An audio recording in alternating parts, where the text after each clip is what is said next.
Hello students, day 3 में welcome.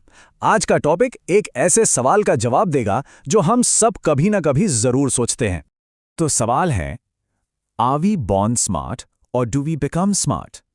क्या हम बुद्धिमान पैदा होते हैं या फिर हमारा माहौल, हमारी परवरिश हमें वैसा बनाती है? देखने में तो ये बड़ा सिंपल सवाल लगता है ना, लेकिन इसका जवाब वही तो हमारे डेवलपमेंट की पूरी कहानी है। चलिए इसको आसान भाषा में समझते हैं। तो इस सवाल के जवाब तक पहुंचने के लिए हमें दो चीजों को समझना पड़ेगा। ये दो फाउंडेशनल पिलर्स हैं, नेचर और नर्चर, यानी कि हेरिडिटी और एनवायरनमेंट। ओके, तो सबसे पहले बात करते हैं हेरिडिटी की, जिसे हम नेचर या प्रकृति भी कहते हैं। अब ये है क्या? सिंपल शब्दों में ये वो बायोलॉजिकल ब्लूप्रिंट है जो हमें अपने पेरेंट्स से जीन्स के थ्रू मिलता है। और सबसे इंपॉर्टेंट बात, ये स्टैटिक है, मतलब फिक्स्ड।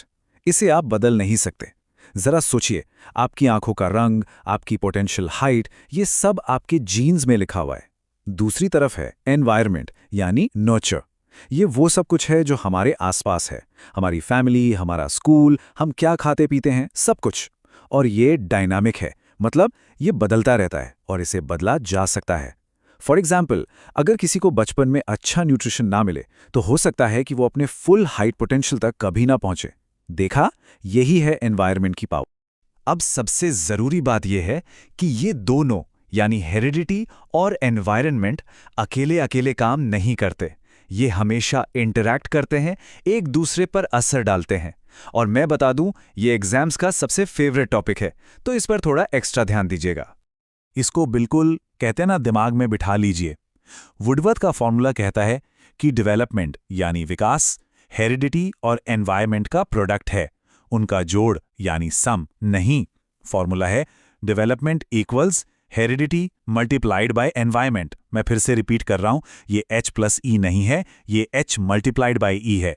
ये मल्टीप्लाई का साइन यही सबसे इंपॉर्टेंट है। इसको समझने का सबसे आसान तरीका एक एनालॉजी है। मान लीजिए कि हेरिडिटी एक बीज है, अ सीड, और एनवायरनमेंट मिट्टी है, द सॉइल।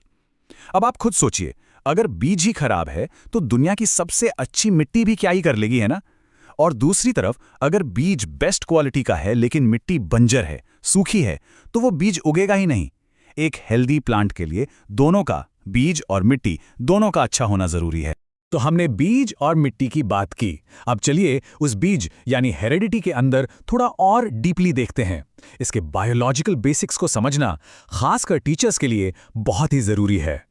ओके, तो हर ह्यूमन सेल के न्यूक्लियस में 46 क्रोमोसोम्स होते हैं और ये ऐसे बिखरे नहीं रहते, ये 23 पेयर्स में नीटली अरेंज्ड होते हैं।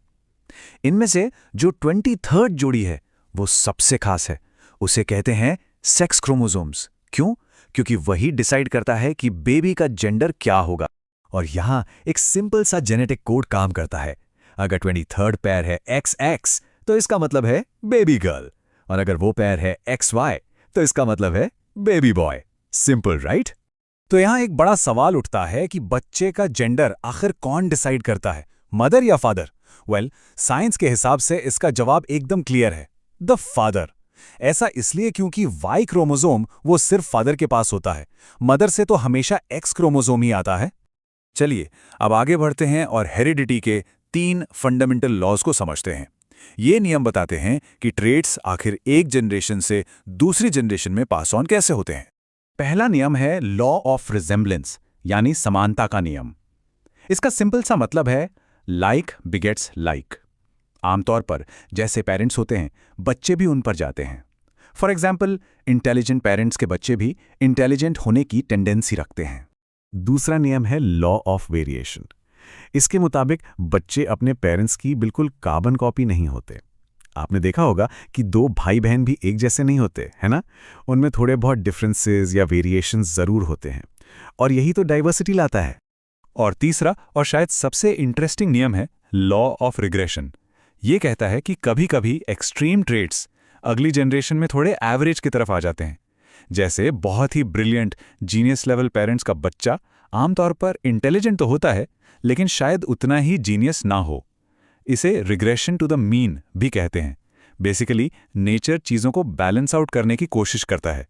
अब हेरिडिटी और एनवायरनमेंट के इस पूरे खेल को और गहराई से समझने के लिए एक स्पेशल केस देखते हैं, ट्विन्स का।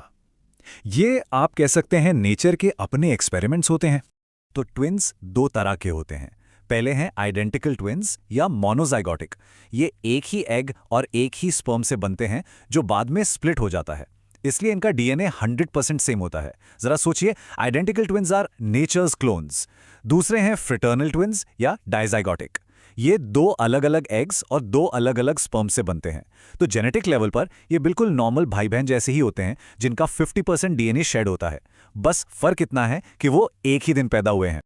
ओके, आई होप अब तक सब कुछ क्लियर है। चलिए अब एक क्विक रिवीजन करते हैं आपकी नॉलेज टेस्ट करने के लिए। स्क्रीन पर कुछ सवाल आएंगे, मैं जवाब बताऊं उससे पहले आप गेस करने की कोशिश करिएगा। रेडी? तो पहला सवाल, वुडवर्थ के हिसाब से डेवलपमेंट H+E है या H×E? सोच लीजिए। सही जवाब है H×E। बिल्कुल सही, इट्स ऑलवेज अ प्रोडक्ट। दूसरा सवाल, कौन सा फैक्टर स्टैटिक या फिक्स्ड माना जाता है, हेरिडिटी या एनवायरनमेंट? क्या लगता है? सही जवाब है हेरिडिटी, ये हम बदल नहीं सकते। सवाल नंबर 3, कौन सा स्पेसिफिक क्रोमोसोम पेयर बेबी का सेक्स डिटरमाइन करता है? ये तो आसान है, बिल्कुल सही, द 23rd पेयर। चौथा सवाल, अगर ब्रिलियंट पेरेंट्स का बच्चा एवरेज हो तो ये हेरिडिटी का कौन सा लॉ है? थोड़ा ट्रिकी है, याद आया? ये है लॉ ऑफ रिग्रेशन। और आखिरी सवाल, किस टाइप के ट्विन्स 100% जेनेटिक मेकअप शेयर करते हैं? The answer is identical twins. बहुत बढ़िया। तो आइए अपने ओरिजिनल सवाल पर वापस चलते हैं। आर वी बॉर्न स्मार्ट और डू वी बिकम स्मार्ट? अब हम जानते हैं कि इसका जवाब है दोनों। हम एक पोटेंशियल, एक बीज के साथ पैदा होते हैं, लेकिन उस पोटेंशियल को अचीव करना हमारी मिट्टी यानी हमारे एनवायरनमेंट पर डिपेंड करता है। Thanks for joining in.